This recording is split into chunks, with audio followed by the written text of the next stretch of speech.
Welcome back, baseball fans, to another edition of the Prep Baseball of North Carolina podcast. I'm Braden Hall, your North Carolina Mid-Atlantic Scouting Director, and he is Zach Borowski, our Assistant Scouting Director in North Carolina, handling the eastern side of the state, and a familiar face to a lot of players and families that have been around prep baseball for the last several years. Zach, how are you doing? Oh, man, I'm good. How is everything with you? Good. Good to have you on board, kind of in a little bit more official capacity, I guess. And off and running, the roles changed a little bit, but you're still seeing good baseball players across the state and putting our thoughts and opinions on them, right? Yeah, no, it's about the same. Been around for 7 years now, so it's kind of good to get a bigger title now with it. So. Well, we will real quick on the introductions. We did Patrick's, I guess, 2 weeks ago. He was the first ever player to throw a pitch at TD Ameritrade Park for the College World Series. You have a similar story, right? I ain't got many. I'm not quite the player Patrick was. I might get him in coaching. I might get him in coaching, being a first-year guy, but I don't know if I have him as a player.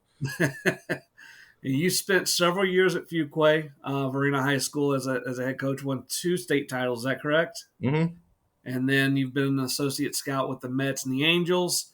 You've been helping us for 7 years, so you've been around this area and the baseball. What are some of the things that you see being different right now with the way players are going about their business, maybe to when you were playing? And did you play at Fuquay as well? Yeah, I played at Fuquay and then went on and played and tried to make it kind of like Patrick, just didn't quite make it as far as he did. Big difference is like the size, the physicality. Like coming out of high school, like 88 miles an hour was an elite fastball. Like, right. The guys, there's like Zach Furrow, Vance Williams, those dudes, 88, 90, boom, that's the elite fastball. Now you guys see an 88 mile an hour fastball and you're like, oh, okay. Like, it's not like a wow. It's just normal. Well, even at the high school level, I'm seeing guys facing 92 and not flinching. They understand it's a good fastball, and they understand, this is a fastball that's got a chance to beat me. But I remember facing 86, 88, and, like, there was some trepidation and fear going to the park because you just never saw it. Yeah, it's different. These guys see velocity so much, it doesn't phase them. No, and, like, I think with the hack attacks and stuff like that now, we had the blue arm machine that, you kind of timed it up off that, and 70 miles an hour was as fast as it went. And, like, you didn't really understand to move up in the box, like, you create that kind of illusion. Like, you never moved up to make it a 40-foot fastball to get the 94. Like, you were just sitting at the box waiting to hit the whole time. I can remember being 11 or 12 years old playing at West Millbrook Middle School in Raleigh in the North Wake system. And we were playing against Brad Pope and Matt Williams. Matt Williams' son, Hodge Williams, was at the Preseason All-State. Yeah. Holly Springs kid. Up with Matt, yep. And Matt may have been the same size he is now as a 12-year-old. He was a big, big boy. And so to get ready, we didn't do velocity training. You worked on your swing and you had your dad throwing BP, but we didn't, crank the hack attack machine up and things like that. But my dad, said, hey, we're going to go to the cage and you're going to get in. And they had a tunnel in the cage with the iron mic. That was the Nolan Ryan cage.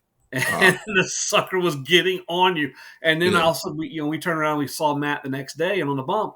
And I remember fouling a ball off and it being like the greatest experience I had on a baseball field to that point because nobody touched him. And, and it's funny now you say, you talk about the hack attack. These guys are training for velocity all the time. Yeah, it's just different. And it's enjoyable to see. Like, I remember, like, when I was coaching, like, Fuquay, big arms, like, I think the year we won the state title, we saw 32 Division I arms. And I just remember being 30 feet away and just chucking baseballs every day, realistic. And that was how you simulated. And every kid hated practice that day because you had to stand so close. You had to throw it so hard that it was, like, almost unrealistic, but it was the only way you could emulate guys. You get on the stopwatch, boom. 0.35 seconds. That's what it equaled out to. And you were trying to be 0.35 so they could just feel it. And they hated you. Like, it was just the worst day ever. Like, nobody liked you that day. We used to do a deal when I was at Charlotte trying to simulate closers. The same deal. You get the L screen up in there and we'd put it on the watch or put on the gun and do the math and trying to figure it out. But we would also tell guys, and we do this, when you're throwing BP and it's 115 degrees in the summer and the guy gets in there and every single hitter of every single group wants to see a ball go by. Hey man, he's got 100 of these guys to throw to. That's 200 rounds. He's going to throw 200 extra pitches.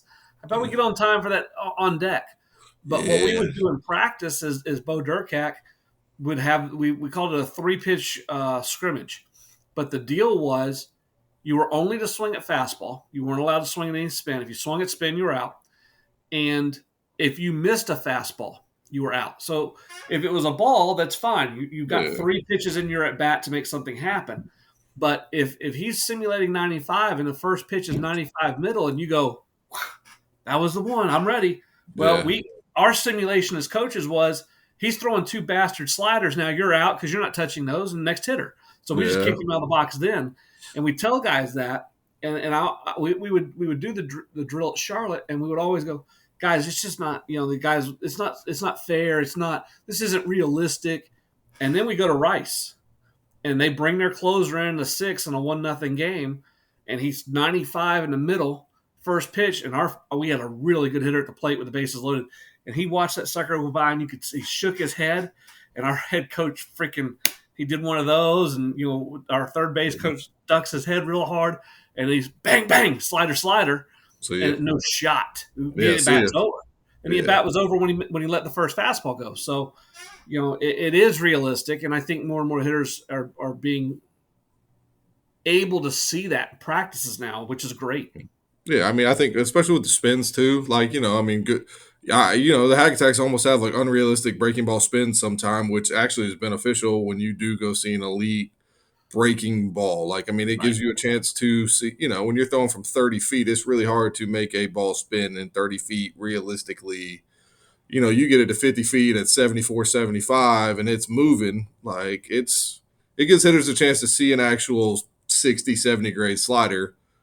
Not the only time you ever see it's when you're in the box, so that part helps out in a game situation. So, I think hitters are more calm. I think before, like, you were always jumpy, because you couldn't always prepare for certain things. And I think that's one of the bigger things that's changed in the game is how you're able to prepare videos. Like, there wasn't no video unless it was uploaded, on a DVD or a VHS half the time to watch guys. So I think the scouting world, as I've gotten in it, has really helped out. Even now, like PBR, like when I was playing or coaching, I could pull up PBR videos to find the arm slot of the guy we were facing in the playoffs on Tuesday that I'd never heard of. So I didn't really need a scouting report as much as I could go watch that guy throw.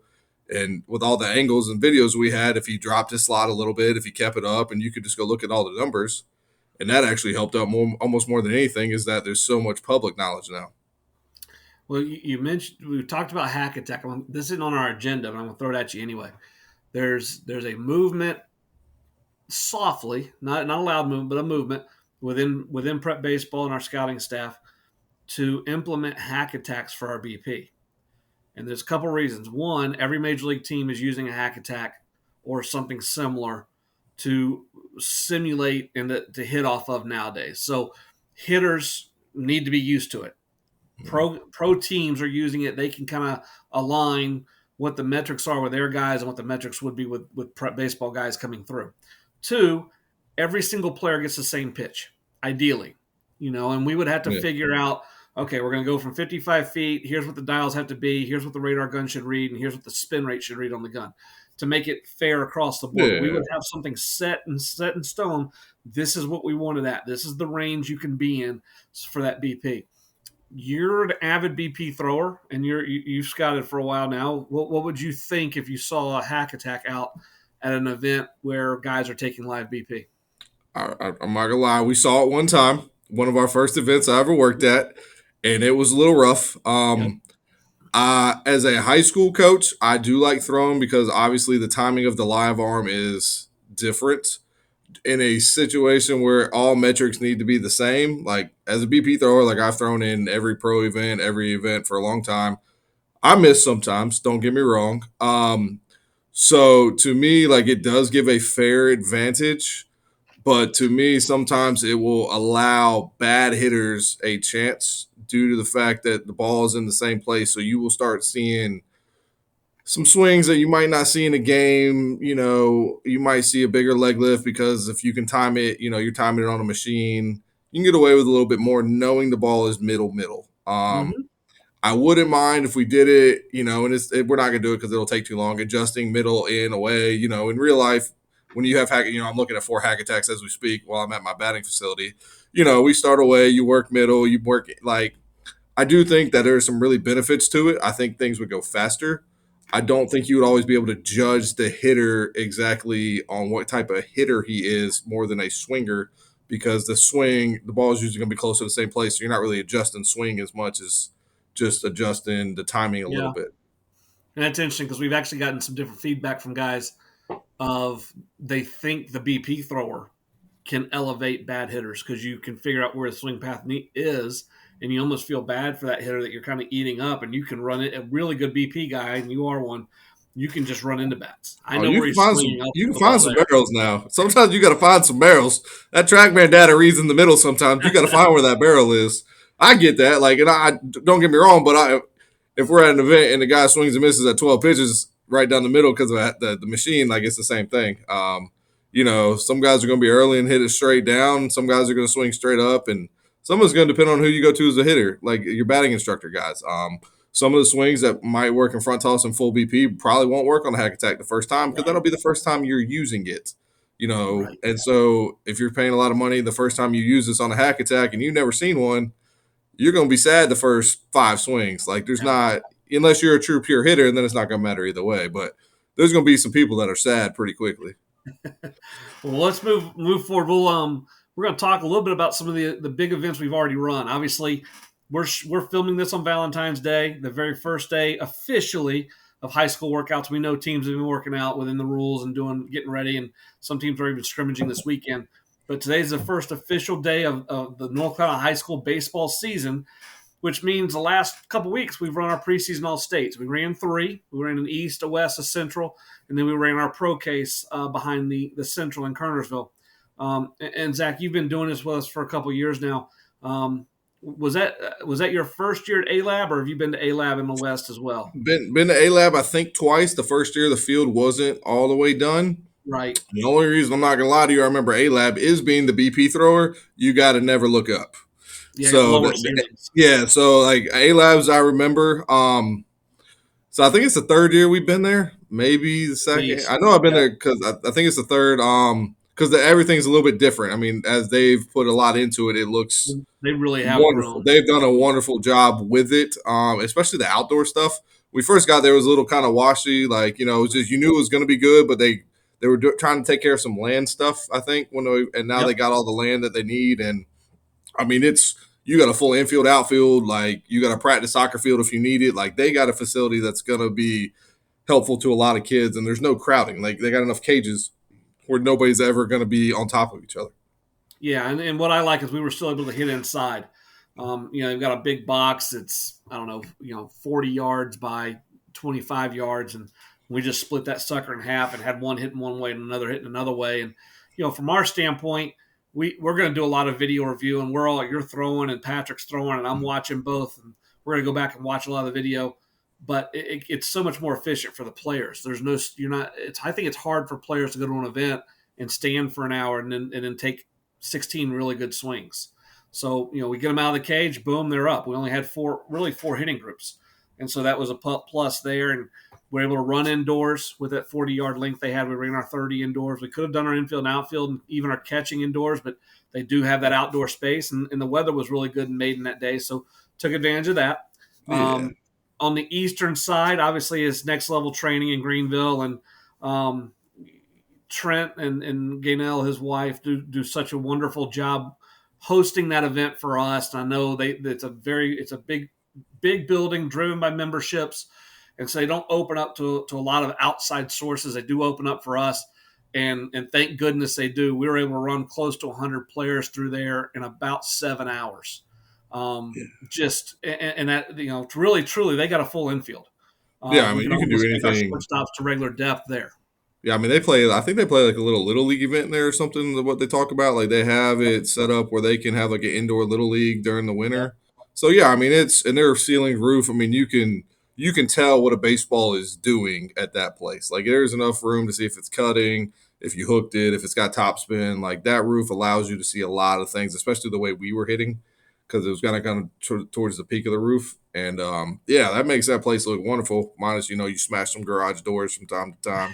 Every Get, now and get, a, then. get a little musical noise in there, but it's a pretty fun place. Like, and they're wonderful, and they got enough cages too where we don't run in, we don't get crammed. Like, you could do your jumps. We were doing BP, we were doing height weight, and like nobody was really running into each other. Well, and with them, A-Lab, and of course we're going to talk about Diamond Extreme as well in Kernersville. All three places are so development driven. And talking to Trent, he's eyeing some of the metrics we're doing, and you can see some of the things he's doing with the players that come through there. They got a number of big league guys that come back. A lot of East Carolina guys come back and use that facility in the offseason. So it's a place that's development driven. They want players to get better. And then for the Central and for the ProCase, we were in Kernersville, Diamond Extreme, really kind of the first big box facility that we had been in. And they do. They have a 90 by 90 cage. Again, we can see the ball fly, high ceilings. Catchers can throw full pop times. Infielders can really simulate a full ground ball. So, again, another place we love being. Yeah, no, I mean, that's another great play, and I mean, everybody, they take care of us there. Like, I mean, we've been there probably 4 years, maybe more than that. I mean, I I know think we're four at off the 6 top. now. Yep. Yeah, and like, I mean, everybody that runs it, it's just been a great, because they got, for us, like, they got the hotel right beside it. So, like, we can go late night, early morning. There's food around it, so we can all go eat after. And it's just, it was a good atmosphere, and they have enough space, seating area, so parents can kind of be there, see, but they're not on top of you. Yeah, and the thing that the parents and the players don't see, I get there usually an hour and a half to 2 hours before the players and about an hour sometimes before our staff, and I'm showing up and the owners of those buildings are in there, all three of them were cleaning while they had people in there. They wanted it to look good for our play, and they take a lot of pride in those buildings. And as we're exiting, they're still there. They're not locking up right as we leave the doors. They've still got things they've got to do around the building. And, I was in the building with Paul Brandon at Diamond Extreme for another 30, 45 minutes while he's vacuuming the turf because, we got the ProCase coming in the next day, and he wants this place to look good for those guys. And they take a ton of pride in those buildings and just really, really appreciative that we're able to get in them. I don't know that there's better sites. There's obviously as good a people in some other places, but I think we're very fortunate to be in those three places for these big events that we run. Yeah, and they're also neutral, like good spots. When we go to the east, like Wilmington's not crazy far. When we go to the central, you can get Charlotte, you can get Raleigh. When we go to the west, you can get the mountains, and you're not over driving for an event. Like you're not driving 5 hours to get up and then go work out. Like they're close enough where everybody's in a realistic driving experience. It is until we run the east at night and the west in the morning. And we're going the to talk to players the boss. because they're not attending both, but for us, yeah, the boss on that one. We ain't really sure what the boss was thinking. We had some executive decisions at dinner the other night that you kind of skipped out on us on about the east and west being different weekends. You guys are more than welcome to take over the scheduling. I will gladly hand that over. So let's dive in. Let's dive into some of these events. Let's start with the East. All right. It was an 80-player event right there in Greenville. It's an event that's really been lucrative to us and kind of showcasing some talent sometimes that I don't get a chance to see. You're a little bit more familiar with some of these kids on the East with some of the things that you do with your facility, having coached some teams on the eastern part of the state. There's going to be information. We're going to continue to have information coming out. I know superlatives were coming out yesterday and today. We've already done our quick hitters. We've got TrackMan review. We've got Blast review. We've got Swift review. All that's coming out this week. But as you're diving into this information, give me a hitter and give me a pitcher that kind of clicked for you and stood out at this event. I just actually wrote a story about this guy. And I ain't going to lie, he's one of my summer guys. But Robert Sasser for a hitter. Like, I had him this summer, and he just kind of jumped. Exit velos in the upper 90s. Hit about 370. He's a freak athlete. I think he ran like a 382, 34, 35-inch vertical. Like he just he's starting to put that he was an athlete into a baseball player, and now he's turning into a baseball athlete instead of an athletic baseball player. So to me, like, yeah, I do coach him in the summer, but like the kid that showed up there is completely different kid than I've seen so far this year. Yeah, one of the things with his numbers, when you look at the past, you look at what he's doing now, was there were gaps. So you would see a 94-mile-an-hour exit but then you would see the average at 82. You would see max distance at 350, but then average distance just was in the 150s, 160s. His run time was always good, but it didn't always translate to the way he played defense. Well, now those things are starting to shrink. He went 97.4 as his max. We're seeing an average exit velocity now creeping above 90 miles an hour. His bat speed max was above 80. His average bat speed was in that well above average range as well. And so he's one of those guys. I think you're dead on. He's going to be a fun guy to watch this spring. And I just lost him. It's going to be a fun guy to watch this spring. I think he's at Pro 5. So we're going to run into him a bunch. Yeah. So so that's that. They've done really good with him. So I was excited, just to see where it progresses to. 2 hitters for me, and then we'll move to your pitcher. Just real quick that I felt I was excited to see because I wanted to see if the numbers we had were real. Dylan Palmer and Riley Cuddy. Both guys performed extremely high levels in the summer or fall, just throwing up just stupid numbers. And sometimes you see those numbers and you're seeing exit velocities in the 106 and you're seeing bat speed in the 80s. You're going, is this right? Those 2 guys, not only did they equal what they had done, both those guys were better in this workout than they had been in previous workouts. So I think those are going to be 2 big names to kind of follow this spring. Both, I think, are sophomores. One's Cuddy, I know is, and Dylan is as well. Yeah. So I'm excited to see those guys moving forward this spring. And I think we've hit on 3 players. There's 35 guys in this group that we could spend time on talking about today. It was a very, very exciting roster. From a pitching standpoint, anybody who was your pick to click from the pitching standpoint? Man, I ain't gonna lie to you. Like I've been watching this guy for a long time, and it finally jumped. John Nelson McLamb. My man finally came to the party. And he looked the part. He's always been big, the frame and the ball moved, and it was 80. And you're like, God, he's getting everybody out. Like, what are we doing? Really like 80, and he's K'ing people like crazy in 2A. Man, he's about to K a whole lot more people. Like 2A is in for an awakening with this guy on the mound right now. Well, and Midway's got a freshman, Tanner Williams, too, that gives them 2 of the better left-handed pitchers in the state. I know Tanner's a freshman, but it's pretty polished. The one thing with John Nelson McLamb we have to be careful sometimes when we're doing gradings because we do get to know these guys, and he's such a good person. He works his tail off. I would have to pull away a little bit because he's such a good person when I was putting grades on him. Yeah. Because you want to bump him up. He's a good kid. He's a work hard kid. He's got a high energy. But the grades just were the grades. Yeah. And I was always worried he's working his tail off. But I didn't know if the jump was there. He is moving so much better right now than he has ever moved in his life. And yes, he's a little coiled up and the arm's a little bit locked up in the back. Nowhere near as bad as it was when we saw him 2 years ago. But he's moving so efficiently. He's become so much better an athlete that he still unlocks leverage. And 87 in the box, and a strike thrower, it was really impressive.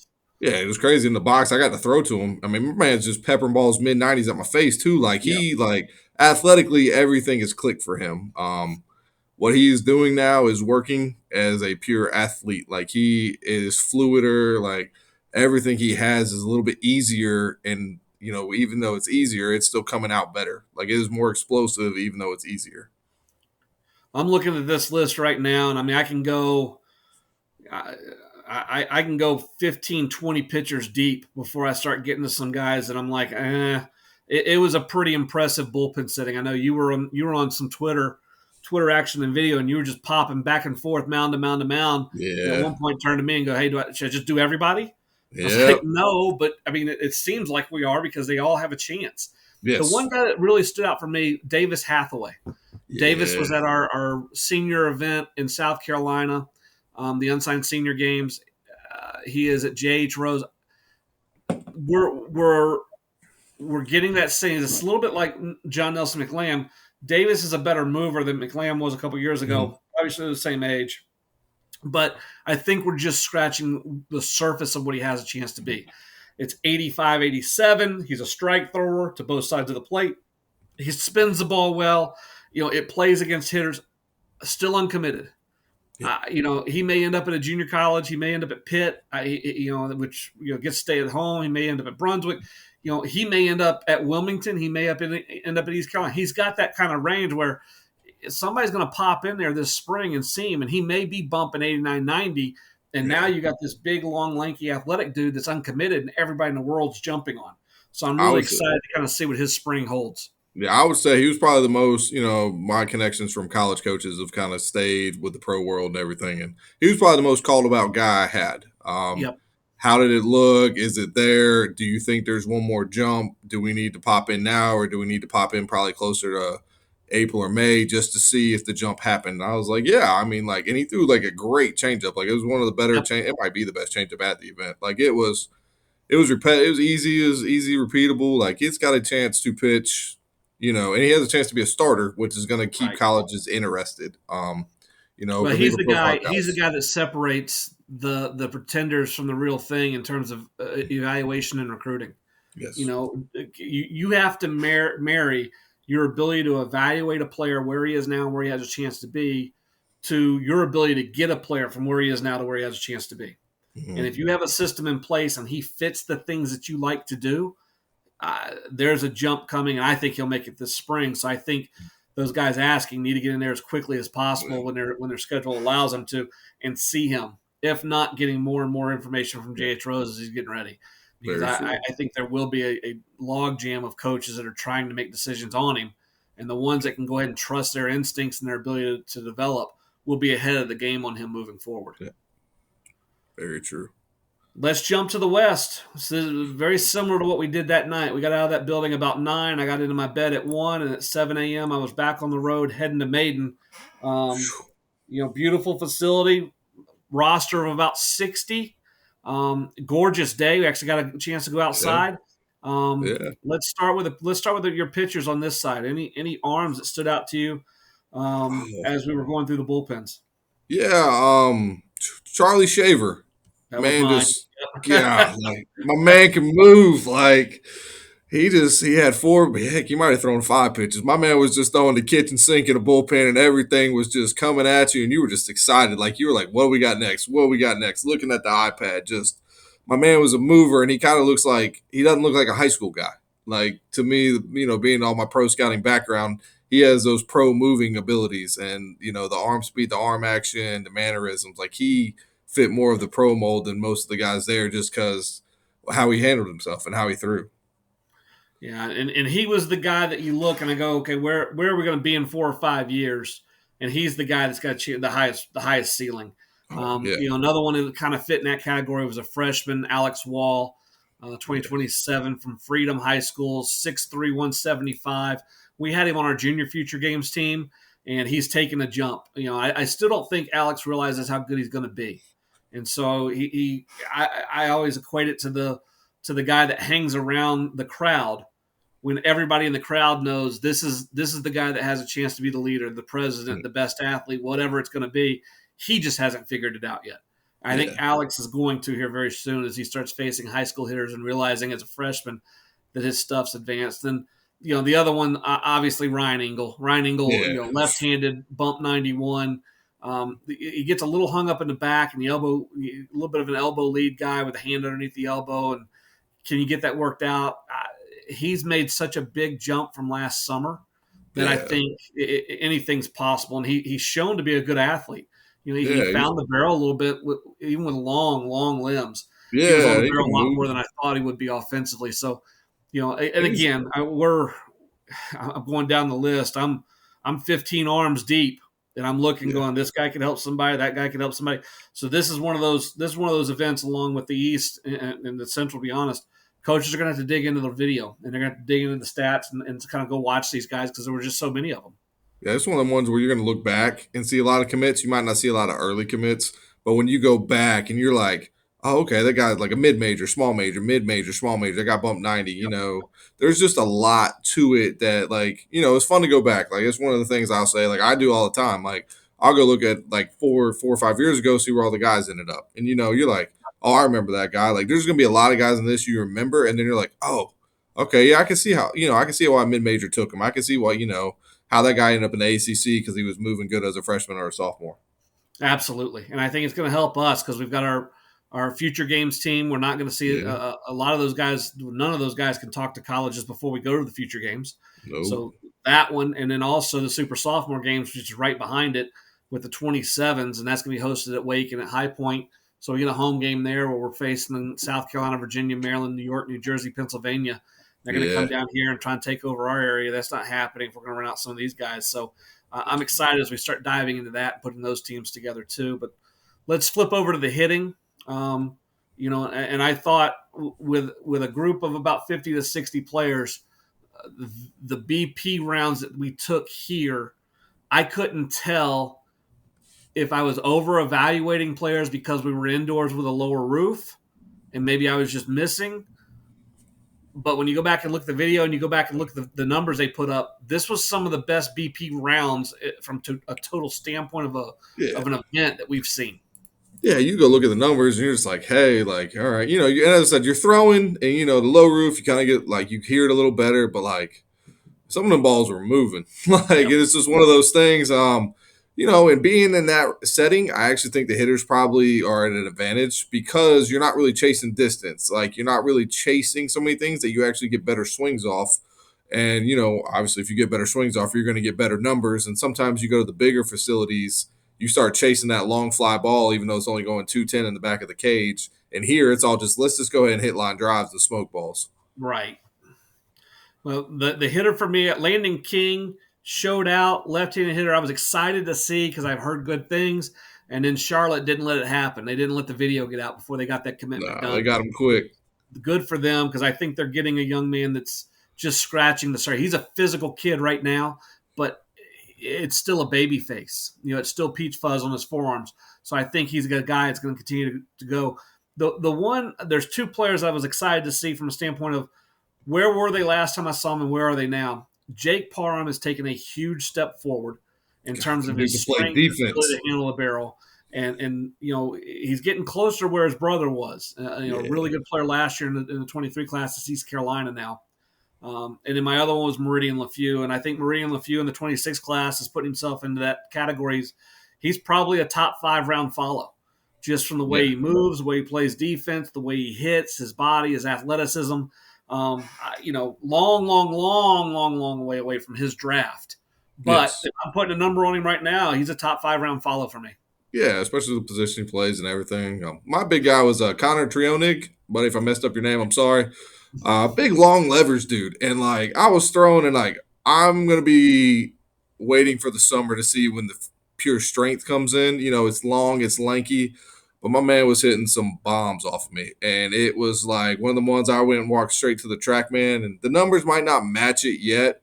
But with what he has working with his swing and his rhythm and his timing, like it's not going to be long before those are 97 to 100 and 400-foot homers. And so I'm really intrigued to kind of see like once he puts on that next level of strength. I know he's a 26, so Right. that sophomore, junior summer, like when that guy gets some muscles on him, like he is going to put on an absolute show. And I'm really looking forward to throwing to him again.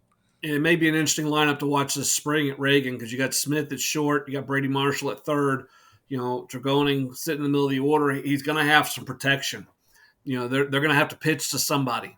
And so one of these dudes is in line to have a monster spring. And it may be all three because teams just night after night trying to pick a different guy. Okay, this guy's not going to beat us. And then all of a sudden you're feeding fastballs to Connor and paying for it. So I'm right there with you. I actually watched his video earlier today. It's long arms, which always is a little scary in younger prospects because you're trying to figure out where it is BP, and I get it. But his leverage to the baseball was so impressive. I don't think he's going to have a lot of problems, like you're saying, generating that strength through the long arms, but also staying somewhat short to the ball. So, again, I'm gonna let you and Patrick take that Reagan trip though, so you guys got that one. I'm just gonna go ahead and let you know I ain't making no trips to Reagan right now. I need a couple years still. Bad taste in your mouth, right? I ain't going to Reagan. I got it once, and I don't think they want to see me at Reagan for a little while. So I'm gonna go ahead and punt that one off to you guys, and you guys let me know how it looks. Well, let's head into the Central and into that area, and we haven't started just compiling a ton of information. The first story came out today, our data dive. Our quick hitters come out in the next couple of days. We're going to start really knowing this roster a little bit more in the next week. But just an initial impression as you've kind of gone through some of the information. Let's start with hitters on the Central. Any hitters that kind of really stuck out to you as we were going through this process? Yeah, you actually talked to the guy I was throwing to. Adrian Gonzalez, man, was just pounding some baseballs, and he got a little wide. He's done a little bit. I know he went to Baseball Rebellion, kind of working on some things we're still kind of getting through, but when it's on, I mean, it was 100 and 400-foot shots, and it is electric, and he can move. Like, there's a lot to really like about him going forward. He's just got to figure out the swing plane a little bit. It's a no stride kind of hook a little bit. A little bit. So he can kind of roll over sometimes, but like when he gets through balls, like, I mean, there are not many guys in the state, regardless of class, that are doing what he's doing. Yeah, 2025 infielder out of Apex, was up to 101 exit velocity, 400-foot distance. I mean, and it was loud, and he was one of those guys where the building got really quiet when he about halfway through his first round. And that you sense that, and we see it a little bit more in the ProCase somewhat. But when it gets really quiet, it's because everybody's kind of paying attention because the ball's coming off different. I'm not going to pick one. This one, I mean, Colton Hare was impressive from both sides. Tanner Ferguson continues to get better. He doesn't present himself as an elite athlete, but he moves so well in short spaces, including in the box with a big frame. I'm really intrigued to kind of see what happens when he gets on the college campus, because the comp for me, the guy he reminds me a little bit of was the shortstop at Virginia when Kevin and those guys first took over that job from Virginia Beach. Played in the big leagues. Say it again. Panero, different one? 6'4" shortstop? Okay. It was right when Virginia kind of got it rolling and became good, because they were awful before that. And we had this player on our campus at Wilmington and decided not to offer him and offered another guy. And then this one went to the big leagues. I'll think of the name, and I may even post it on the podcast. Okay. In there, but he played with the Nationals. He actually ended up playing first base there at the end. But he was a third baseman for the Nationals forever. Yeah, no, I mean, it was fun. I mean, I threw to him, and it just, he doesn't quite have the loft of like guys his frame does, right. At least not yet. And so, I mean, like, that'll make it no fun. Yeah, those guys aren't always fun to throw to because they're hitting shots right at your face. Sometimes you like a guys with a little loft being the BP guy, because you ain't got to worry about it. But he hit that back wall a couple times, and you would just kind of jump back with like, wow, that's got something on it. There were 3 dual guys there that stuck out: Chase Kiker, Alex Hoffman, Seth Tickle. I think coaches, Hoffman's off board. He's going to Virginia Tech. Kiker and Tickle, those 3 guys may be the best dual guys in the state. I'm lacking for some other names in some older classes. Kiker's a 20. They're all 3 26. Seth's a 25. Yeah. Hoffman and Kiker are 26s. So again, I mean, I'm going down the list. I'm just scrolling and scrolling and scrolling before I hit a guy that didn't touch 90 with his exit velocity. It was just a very, very impressive group of BP. And really, flip over to the pitchers. This was, again, more players. We had close to 80 players. But the bullpens of this group, again, you were on Twitter duty and taking video, and it was like every guy. Yeah, a lot of tweets on these guys. It was good. It was good. Like I said, like, I mean, I know Kiker pumped up early, and then you kind of locked in. My guy actually is kind of a different guy. I actually liked Grayson Jones from West Forsyth. He was my, he actually kind of pitched like me a little bit. So, I kind of felt, he stood on the right side of the rubber, a little cut to the fastball, but he could spin it, got up to 2,700. Change up kind of looked good, and it was effortless, and it was 846, and he's like, when this guy's 87 to 90 with a 3,000 spin breaking ball in about 6 months, like, I just want to go ahead and put my name on that one. Like, that guy's going to be it. Like, I just want to go ahead and call that one ahead of time. Yeah, for me, it was several different guys. I'm looking at some profiles right now. Carson Kreider's gotten better. We saw him as an 8th grader. Committed to Iowa as a 9th grader, was at Wake Forest last year. Obviously, was a kind of a known name, got a start in the state championship series. He's gotten better, which is what I was hoping for. But it's a clean, athletic, really easy arm. Andrew Carrasco, if I'm saying your name wrong, Andrew, I apologize. 2027 left-hander, was up to 86. It's kind of a power type arm, more than quickness. It's just arm strength. Colton Hare was impressive. Cannon Lee was impressive. Dylan Gasly.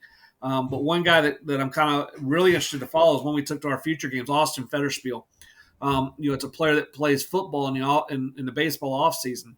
And the body type's, a little bit, it's a lot bigger body type, really broad. And I think he changes his body type a little bit between baseball and football. And so I don't know that the velocity is going to peak right now, but he has an ability to sink the baseball. He has an ability to throw strikes. It's a bigger frame.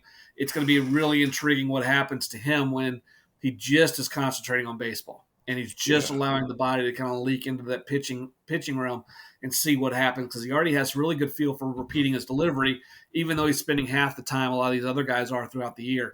One other name, Jack Brodeur, has gotten a lot better. He's at Pro 5 right now, 2025, up to 89.3. That wasn't Jack's deal, though. Jack's deal was he sprayed too many balls to the arm side. He's really cleaned up his lines. The arm action's a little cleaner, a little quicker, and the ball was just pumping out of the hand. So he's kind of weirdly athletic, too. Like, he had like a 35-inch – like, he kind of got up, and you're like, hey, like, get up, big fella. And that training, it's one of the things that we've seen is the velocity ability to create velocity and the ability to create vertical. Those two things go hand in hand. We're seeing it time after time after time on these guys. Is that athleticism does equate to what happens on the mound. So, it's going to be a big year for arms, and it's one of those things we're seeing so many guys throwing 85 to 88 or better now that we're having to recalibrate. And from a pro standpoint, as we move into our pro case, it's not 90 miles an hour anymore. That's not the number. 93.4, baby. Yeah, it's kind of 92 for us, maybe. Yeah, 94 for a pro guy, and if you're really 93.4 really is the. It's not. You see a 96 because there's a lot of guys bumping 4. Yeah, but that line between 4 and 6 thins the herd out. That and like the line where like you don't get to just reach back, air it out for one pitch. It's that second, and guys, I'll tell you, that second, third, fourth inning fastball. If it's 94 in the first and 86 to 90 in the second, third, and fourth, that's kind of the big deciding factor in a lot of pro guys that we're actually, since we're talking about pro guys, we're about to find out because we all got to see the 1 innings this weekend. Yeah, we did. We all got to see 1 inning. Dudes aired out, didn't we? Yeah, we saw 1 inning. So, it's going to be – I'm interested to see. I'll have to go in and see a lot of you guys, some for PBR, some for the Angels who I work with. So we're all, guys, I ain't going to lie to you. Like, there's going to be a radar gun to the third, fourth, fifth, and sixth inning, and, that's going to be the next big thing for your hurdle. Well, let's start breaking some of these guys down. I know the first one that pops up on the list is Collins Black. Collins threw at our pro case last year, and then really wasn't on the circuit a ton throughout. He pitched at Cary, but that summer circuit where scouts are really starting to try and get an idea of who these juniors turning into seniors are. Yeah, he had an arm issue. He had and whatever it was, it just wasn't there. Yeah. But he showed up, and he showed up in a big way, bumping 94.7. Set the record. Yep, and he was around the zone, and he showed a 2-plane breaking ball. So, he's a guy guys are going to have to go in there, I think, fairly early to decide, do I bring my national guy in on him? Correct. And, to be honest with you, he matches up maybe with Smelser about in the beginning of March. So, I think that could be one of the most attended pro scout games, especially for high school in North Carolina this year. Wow. So, 2025s that were at the top of the velocity chart. Sean Jenkins from Fred T. Ford and C.J. Gray from A.L. Brown in Kernersville. Yeah, Jenkins put his name on the map for East Coast Pro. Jenkins put a big star right beside that name. Like, here it is. Here I am. Take me. So that was as impressive as the bullpen. Was up 94, spin rate above 2,400 on several fastballs. It was just, and he's throwing strikes, and the line's easy, and the arm's easy, and the breaking ball had 2 planes, and it's February 11th, and he's looking like a dude that's ready to roll out there in March or May. So, really impressive day from him. You mentioned Smelser. Kind of a guy that's kind of gotten his body together over the rubber a little bit and has really improved his line, and the velocity's jumped along with the command. Yeah, no, I'm intrigued to see it. As I said, like, had the name in the background for a while. Air Force commit, So for a pro world, like it might be a little harder for them just because of the commit that he has, and Air Force takes care of you for the rest of your life. But it's somebody that you're gonna have to go see. 6'6". Got to get the bodies a little bit better. He's with Bobby Wall, and I mean Bobby Wall and him have hit it off, and they are doing wonders at the I guess it's Octane Baseball now. Okay. And he's got the slurve, legit slurve. It's not a curve, it's not a slider, like it's a legit slurve, and the changeup was there. And as I said, like if he stays healthy, some people are going to have to make some decisions on him because he fits the starter profile. He fits everything that you want in a starter, minus he's maybe just not quite the athlete you need yet. But same point in time, he's never, he's always been rehabbing some, so he's never really had a chance to work fully on the body itself. So I'm thinking if we can stay healthy, we can start fixing the body. But I mean, he's a guy that people are going to go in early to see. If you need a national guy, if you need your checker, we're going to start having some follow-ups with him. I think we had 15 total guys throw. 12 were bumping at least 90. 4 saw a fastball spin better than 2,400. 6 saw a breaking ball spin better than 2,400. So just depth top to bottom. And that's just, going by the numbers on that, but it's one of those deals, you can get down to the guys that maybe don't have that true elite fastball, but there's still reasons to like, Walker McDuffie, who just missed touch 90. We've seen him been up 91. Justin Mabe in the 2025 class was about as easy a worker as we saw on, he started the day off. And that can be intimidating in itself because it's bull in the ring. Yeah. We're in this big spacious cage, 90 by 90 cage, and they got a net behind the plate. And then behind that net were 31 pro scouts. Yeah, and, it's different. Right and he comes out just pounding the glove with a really good breaking ball. So, a lot of things to like. We had I think we had 2 lefties, Drake Purvis and Luke Hemrick, threw the ball really well. We saw Jet Music, who missed a majority of last year and was just a position player, was back on the bump and looked good. Peter Hans, a lower slot, kind of a low 3/4 guy that was up to 90.4. One of my personal faves, Walker McDuffie. Sam Harris, the spinning machine, talking the whole time, baby, trying to figure out how good that breaking ball was. So a lot of these guys, just from history, we know they're going to end up in college. Yeah.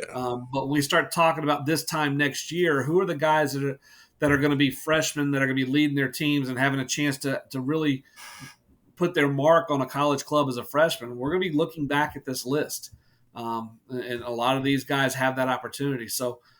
Let's transfer over to the hitters, and this was the biggest group of hitters we've ever had at the ProCase, if I'm not mistaken. Typically we have 10 to 12. We had 20 hitters there this year.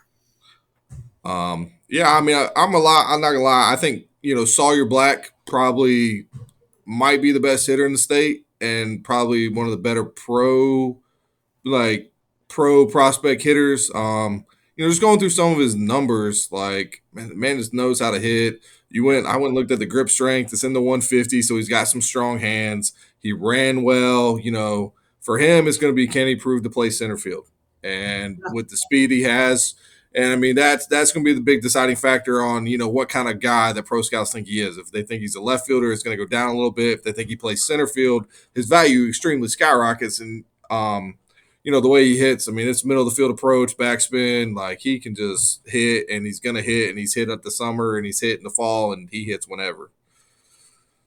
It's interesting when I do these numbers, I'm putting some of the stories together for the East, the West, the Central, and then right behind it doing it the ProCase. And we have really, really good players at the 3 preseason All-States. And then you do these guys, and that difference isn't necessarily the top-end number. Mm-mm. It's the totality of what they do with the barrel. It's the totality of what they do with their glove. And then one of the big separators is the athletic ability.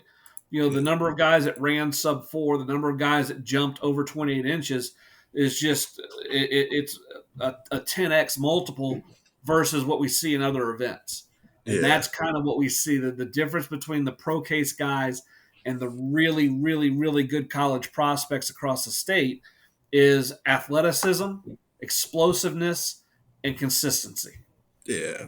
And some of it's the ease that they do it. Like, you watch some of these guys hit 100 and you see some like leg lift, hand swing. I mean, we're swinging for the yard. And then you got a guy like Sawyer that was 99 and it looked like he didn't break a sweat and probably could have hit another 50 to 100 baseballs and still not broke a sweat. Well, Kelvin Paulino Jr. You had some of the Yes. scouts behind him joking with him. Kelvin, swing it. Let it fly, dude. Kelvin's just in there, and his bat speed's one of the best of the event. His exit velocity's just under 100, but his average exit velocity is 94. Yeah. So it's not just the one. It's every ball he puts on the barrel is just screaming off the barrel. And that's the difference between some of these higher-end elite guys that have a chance to be in the national rankings versus the really good players in the state. Yeah. First podcast, my man. How'd you do? Give yourself. I did all right, Yeah, not bad. I knew you'd be good at this because it's just. I can talk. Everybody knows I can talk. You come to an event, I can talk. That part ain't ever going to be a worry. Now, do I turn the software over to you and you cut this up and put all the video in there and get online? Let's not push it now. I mean, I just, I'm not the greatest tech guy. I'm pretty sure I hand it to you a lot, but because it's all like, I don't know how to do this, but we're getting better at it. We're making adjustments. Might get to take the training wheels off by June or July.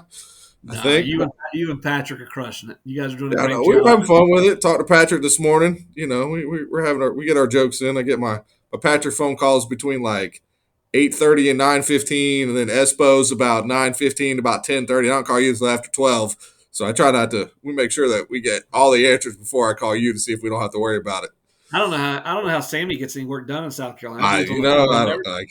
I'm interested. Yeah, it's funny. Like he was working when I called him today, though, so he was doing good. He was putting together some stories. There you go. So, this is the Prep Baseball of North Carolina podcast. He's Zach Borowski. I'm Braden Hall, and we'll see you at the